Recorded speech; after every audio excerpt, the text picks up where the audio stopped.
Class में मुताला करेंगे बच्चों हमारी दरसी किताब जान पहचान के सबक नंबर 5 का, जो कि एक गजल है। और गजल को मैंने 3 हिस्सों में तकसीम किया था। पहले हिस्से के अंदर हमने जो शायर हैं इस गजल के, मीर तकी मीर खुदाए सुखन जिनको कहा जाता था और शहनशाह तकज़्ज़ुल के नाम से जो जाने जाते थे, उनके हवाले से बात की और उनकी तर्ज तहरीर की खुसूसियात क्या क्या थी, उन चीज़ों का हमने सबक के पहले हिस्से के अंदर मुताला किया। दूसरे हिस्से के अंदर हमने गज़ल का मुताला किया, हस्ती अपनी हबाब की सी है, किसको हबाब कह रहे हैं, किस तरह की ज़िंदगी मीर बता रहे हैं, मीर ने क्या पैगाम दिया है, कितनी खूबसूरती से वो गज़ल लिखी है, और साथ ही गज़ल के अरकान क्या क्या हैं, हिस्से कौन कौन से गज़ल के होते हैं, उनका भी मुताला हमने दूसरे सबक में किया था, दूसरे हिस्से में किया था, जिसके वीडियो आप देख सकते हैं। और तीसरा हिस्सा लेकर मैं आपके सामने हाजिर हूं, जिसके अंदर हम पहले और दूसरे हिस्से से मुतालिक सवालों के जवाबात हासिल करेंगे। तो हम शुरू करते हैं गज़ल के मशक़ी सवालात। देखिए, गौर करने वाली कुछ बातें हैं जिनको हम पहले मुताला कर चुके हैं, समझ चुके हैं, लेकिन एक बार फिर आपको बारहवां इसको पढ़ना है और समझना है कि गज़ल का आखिरी शेर जिसमें शायर अपना तखल्लुस इस्तेमाल करता है उसे मक्ता कहते हैं। जिसमें शायर अपना तखल्लुस इस्तेमाल करेगा उसे मक्ता कहेंगे। और जो पहला शेर होता है जिसके दोनों मिसरे हम काफिया और हम रदीफ होते हैं, वो क्या है? मतला। तो मतला और मक्ता। तो दूसरा गौर करने वाली बात आपके लिए है कि तेज धूप में रेगिस्तान को देखें तो कुछ दूरी पर पानी चमकता हुआ नजर आता है। रेगिस्तान में भी और जो सड़कें होती हैं, हाईवे होता है, हाईवे के ऊपर भी तेज धूप के अंदर वो मंजर बनता है। कौन सा मंजर? कुछ दूरी पर पानी चमकता हुआ नजर आता है। यह दरअसल रेत ही होती है, पानी होने का सिर्फ धोखा होता है, इसी को शराब कहते हैं। और इसी वजह से शराब के एक माने धोखा है। जो अपने गजल में आया था ना, हस्ती अपनी हबाब की सी है, ये नुमाइश शराब की सी है। तो नुमाइश यानी दिखावा, जो जिंदगी का दिखावा है, तो मीर कहते थे कि धोखा है, तो उन्होंने शराब कहा था। और शराब क्या है? सड़कों पर और रेगिस्तानों के ऊपर कुछ दूरी के ऊपर तेज गर्मी के अंदर पानी नजर आता है। जब उस पानी के पास जाते हैं तो वहां पर पानी नहीं बल्कि रेत ही होता है, लेकिन वो हमें नजर के धोखे की वजह से पानी नजर आता है। तो शराब कहते हैं उसे, और शराब के दूसरे माने हैं धोखा। और तीसरी भी गौर करने वाली बात देखिए कि गजल के दूसरे शेर में होठों को गुलाब की पंखुड़ी जैसा बताया गया है, इसे तशबिया कहते हैं। एक चीज की दूसरी चीज से बराबरी करना। होठों की नाजुकी की गुलाब की पंखुड़ियों से तशबिया दी गई थी, गुलाब की पंखुड़ी से बराबरी की गई थी। नाजुकी उसके लब की क्या कहिए, पंखुड़ी एक गुलाब की सी है। नाजुकी को, लबों की नाजुकी को गुलाब की पंखुड़ी बताया गया था। तो एक चीज को दूसरी चीज जैसी बताना तशबिया कहलाता है, और एक चीज को दूसरी चीज ही बता देना वो इस्तिआरा कहलाता है। जो इस्तिआरा भी आगे आएगा अपने। आगे चलते हैं सवालों की तरफ। सवाल नंबर 1 पूछता है आपसे कि इंसानी जिंदगी की हकीकत क्या है। गजल के मुताबिक जो मीर तकी मीर ने इंसानी जिंदगी की हकीकत बताई है कि हम आज तकब्बुर करते हुए फिरते हैं, अपनी जिंदगी के ऊपर हम बहुत ज्यादा एतबार करते हैं, जो दिखावे हैं, जो दुनियावी चीजें हैं उनके पीछे भागते फिरते हैं। तो बच्चों, मीर तकी मीर कहते हैं कि ये नुमाइश, ये दुनिया और ये दुनियादारी एक हबाब की सी है। हबाब यानी धोखा। और सच्चाई कितनी है इसकी?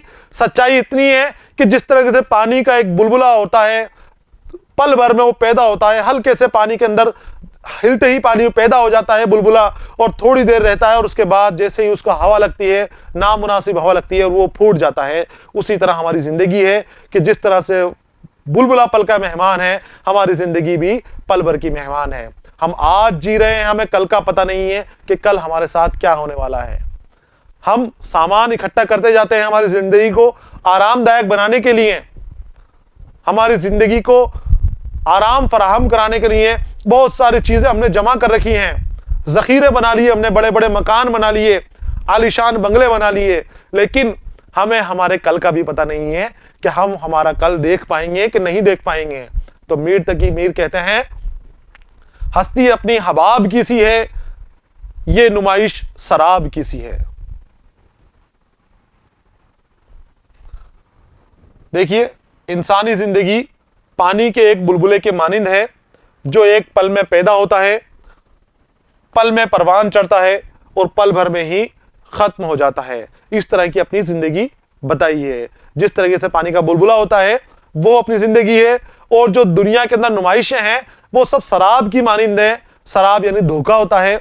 जिस तरह से धोखा होता है शराब का कि दूर से पानी नजर आता है और जब हम करीब जाते हैं तो वहां पर पानी का नामो निशान भी नजर नहीं आता है, उसी तरह से जिंदगी की सच्चाई है कि जो खुशियां जिंदगी की नजर आ रही हैं हमें अभी नजर आ रही हैं, लेकिन जब हम उनको पास जाके देखते हैं तो वो चीज वाकई में उस जगह नहीं होती कि जहां उसको होना चाहिए था।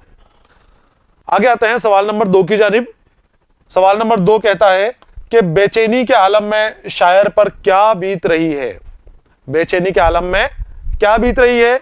तो बेचैनी के आलम में यह बीत रही है कि शायर बार बार अपने महबूब के दर के ऊपर जाता है, बार बार उसके दर पे जाता हूं, हालत अब इज़्तिराब की सी है। इज़्तिराब यानी बेचैनी बताई गई थी बच्चों, और बेचैनी की हालत इतनी ज्यादा खराब हो जा गई उसकी, इतनी बेचैन हो जाता है मीर तकी मीर कि वो नाकामियों के बावजूद, रुस्वा होने के बावजूद, जिल्लतें उठाने के बावजूद बार बार अपने महबूब के दर के ऊपर जाते हैं।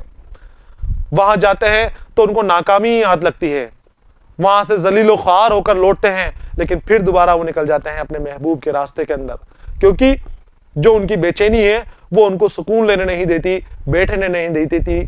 थोड़ी देर बैठते हैं फिर दिल बेचैन होता है और फिर वो आगे की तरफ निकल जाते हैं। तो बेचैनी के आलम में शायर बार बार अपने महबूब के घर जाता है। वो अपने महबूब का दीदार करना चाहता है, लेकिन उसको हर बार नाकामी ही हासिल होती है और उसकी बेचैनी बढ़ती ही चली जाती है। यानी जब तक दीदार नहीं होगा, जब तक मिलना नहीं होगा, तब तक बेचैनी खत्म नहीं होगी, और नाकामी मिलती है तो बेचैनी बढ़ती ही चली जाती है, और इस बेचैनी के अंदर वो बार बार जाते हैं, हर बार जाते हैं। सवाल नंबर 3 की जानिब आते हैं। शेर में खाना खराब किसे कहा गया है? खाना खराब यानी जिसने अपना घर बर्बाद कर दिया हो। यहां मुराद है आशिक से।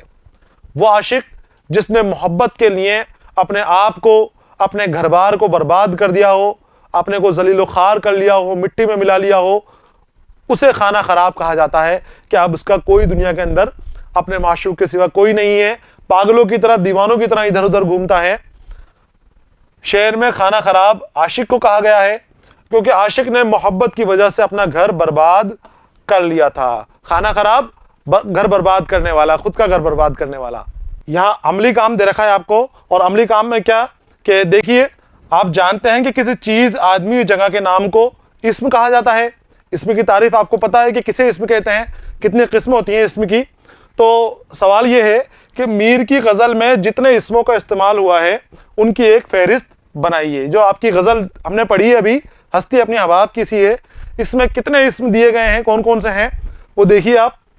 पहला इस्म दे रखा था इसमें हबाब, फिर है शराब, पंखुड़ी, गुलाब, खाना खराब, आंख, और फिर एक और इसमें शराब। ये इस्म आपकी गज़ल के अंदर दे रखे हैं। इसके साथ एक और आपको अमली काम दे रखा है जो आपको खुद को करना है। मीर के कुछ और अशार याद कीजिए। मीर तकी मीर के आपको अपनी किताब में से, पिछले दर्जे की किताब में से, या अपने साथी वगैरह से, असतज़ा से मदद लेकर आप मीर की गज़लों के कुछ अशार जमा करने हैं, उनको अपनी कॉपी के अंदर लिखने हैं और याद करने की भी कोशिश करनी है। इसी के साथ बच्चों ये हमारा सबक मुकम्मल हो गया है, गज़ल जो इसका उन्वान था। अगले वीडियो में आपसे फिर मुलाकात होगी, अगले सबक के साथ मैं फिर आपके सामने हाजिर रहूंगा। तब तक के लिए इजाज़त दीजिए। पढ़ते रहिए, खुश रहिए, अलविदा।